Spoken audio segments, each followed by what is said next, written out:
यदि तपाईले नयाँ ड्राइभिङ लाइसेन्सको लागि अनलाइन आवेदन दिने सोच बनाउनु भएको छ भने आजको यो भिडियो अन्तर्गत एकदमै नयाँ तरिकाबाट ड्राइभिङ लाइसेन्सको लागि हामीले आवेदन कसरी दिन सकिन्छ सबै प्रक्रिया सिकाउनेछौँ। यदि तपाईले पनि यसबारेमा जान्न चाहनुहुन्छ भने भिडियोलाई हेर्दै गर्नुहोला। अब ड्राइभिङ लाइसेन्सको लागि अनलाइन आवेदन दिनको लागि अहिले एकदमै नयाँ अपडेट आएको छ, जसले गर्दा तपाईले नयाँ वेबसाइटमा नयाँ तरिकाबाट नै एप्लाई गर्नुपर्ने हुन्छ। यो प्रक्रिया तपाईले आफ्नो मोबाइलबाट पनि गर्न सक्नुहुन्छ। जस्तै म देखाउन चाहन्छु।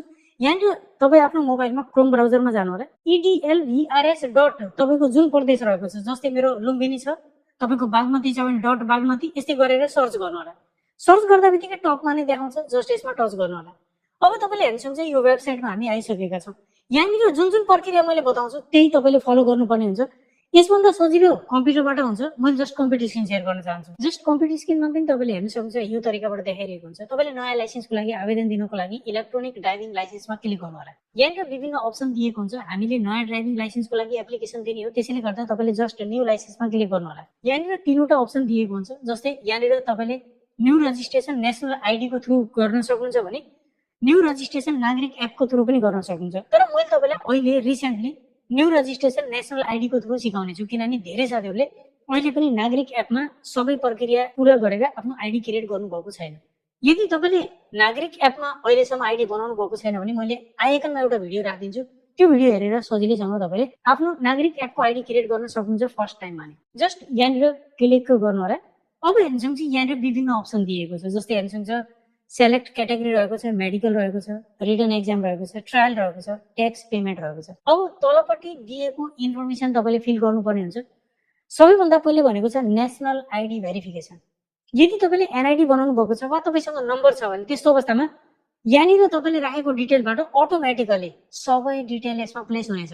भनेपछि तपाईँले सबभन्दा पहिले आफ्नो फुल नेम राख्नु पर्यो र त्यस्तै तपाईँले यहाँनिर नेसनल आइडी नम्बर राख्नु पर्यो। नेसनल आइडी नम्बर तपाईँले सर्च गर्न सक्नुहुन्छ यदि तपाईँलाई थाहा छैन भने। सर्च गर्नको लागि म देखाउन चाहन्छु। यहाँनिर तपाईँले एनआइडी भनेर सर्च गर्नु होला। जस्ट हेर्न सक्नुहुन्छ यहाँनिर विभिन्न अप्सन दिएको छ। तपाईँले apply for national ID card स्टेटसमा क्लिक गर्नु होला। अब यहाँनिर चेक एनआइडी कार्ड स्टेटस रहेको छ, त्यस्तै डाउनलोड योर एनआइडी रहेको छ। तर हामीले चेक एनआइडी कार्ड स्टेटसमा क्लिक गरेर आफ्नो एनआइडी नम्बर पत्ता लगाउन सकिन्छ। त्यसको ठाउँमा माथिपट्टि रिक्वेस्ट नम्बर RSN जुन तपाईँले फर्म एप्लिकेसन दिनुभएको थियो राष्ट्रिय परिचय पत्र बनाउने बेलामा हो, त्यही फर्मका माथि यो RSN नम्बर हुन्छ, त्यो नम्बर राख्नु होला।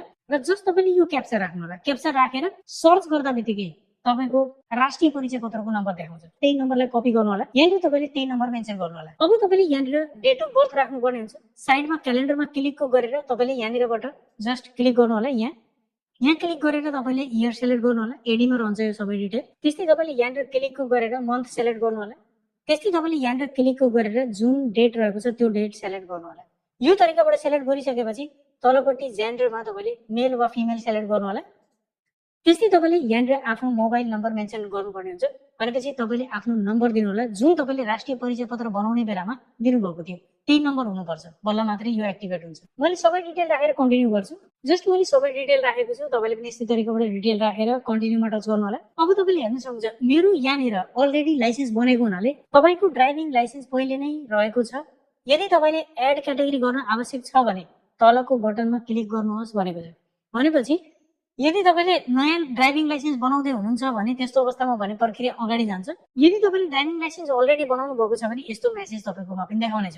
यदि तपाईँले एनआइडी डिटेलहरू राख्दाखेरि त्यो सबै म्याच भएन भने त्यस्तो अवस्थामा भने यस्तो देखाउनेछ। जब तपाईँ कन्टिन्यूमा क्लिक गर्नुहुन्छ यहाँनिर हेर्न सक्नुहुन्छ के भनेको छ, NID verification failed, the service may be temporarily unavailable or NID is not registered भनेको छ। यदि तपाईँकोमा यस्तो देखाएको छ भने कि त तपाईँको नाममा सिम छैन वा तपाईँले सबै इन्फर्मेसन जुन राख्नु भएको छ त्यो केही न केही मिस गरिराख्नु भएको छ, त्यस्तो अवस्थामा पनि यो तरिकाबाट डिस्प्ले गर्नेछ।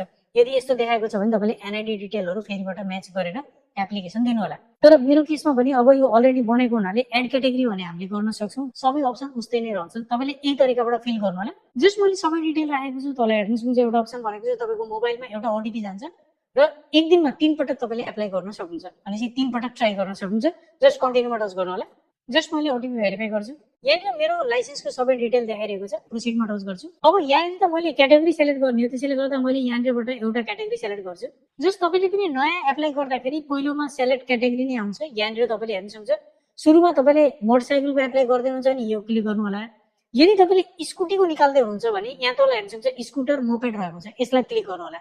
वा तपाईँले कारको गर्दै हुनुहुन्छ भने त्यस्तो अवस्थामा कार जीप डेलिभरी भ्यान गर्न सक्नुहुन्छ भने, त्यस्तै तपाईँले टेम्पोको लागि वा तपाईँले ई रिक्साको लागि गर्दै हुनुहुन्छ भने त्यस्तो अवस्थामा यिनी अप्सन सेलेक्ट गर्न सक्नुहुन्छ। जस्ट मैले तलको अप्सन सेलेक्ट गरेको छु, कन्टिन्यू एप्लिकेसनमा क्लिक गर्छु। अब नेक्स्ट स्क्रिनमा तपाईँले सेलेक्ट अफिसमा हेर्न सक्नुहुन्छ। यहाँनिर अफिस सेलेक्ट गर्नु भनेको छ, क्लिक गर्नु होला। तपाईँको नजिकको अफिस सेलेक्ट गर्नु होला, यहाँनिर लिस्टेड भएको हुन्छ।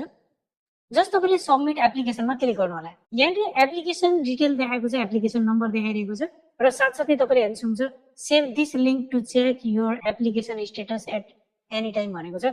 यो लिङ्कलाई तपाईँले सेभ गरेर राख्नुहोस् भनेर भनेको छ। अब तल एउटा अप्सन दिएको छ, यहाँनिर भनेको छ हाउ वाज योर एक्सपिरियन्स भनेको छ। यहाँनिर मैले केही पनि गर्दिनँ, यो अप्सनल रहेको छ, स्किप गरिदिन्छु मैले। जस्ट भनेको छ डाउनलोड एप्लिकेसन पिडिएफ भनेको छ, क्लिक गर्नु होला। डाउनलोड भइसकेको छ, यसमा म देखाउन चाहन्छु। यहाँनिर हेर्नुहुन्छ हाम्रो पिडिएफ डाउनलोड भइसकेको छ। एड क्याटेगोरीको लागि मैले बताए अनुसार तपाईँले गर्नु होला। त्यति गरिसकेपछि तपाईँले फर्दर अरू प्रोसेसहरू सजिलै गर्न सक्नुहुन्छ, त्यति गाह्रो भने छैन। र यो तरिकाबाट तपाईँले सजिलैसँग अहिलेको अवस्थामा आफ्नो एनआइडी डिटेलहरू प्रोभाइड गरेर अनलाइनबाट ड्राइभिङ लाइसेन्सको लागि आवेदन दिन सक्नुहुन्छ।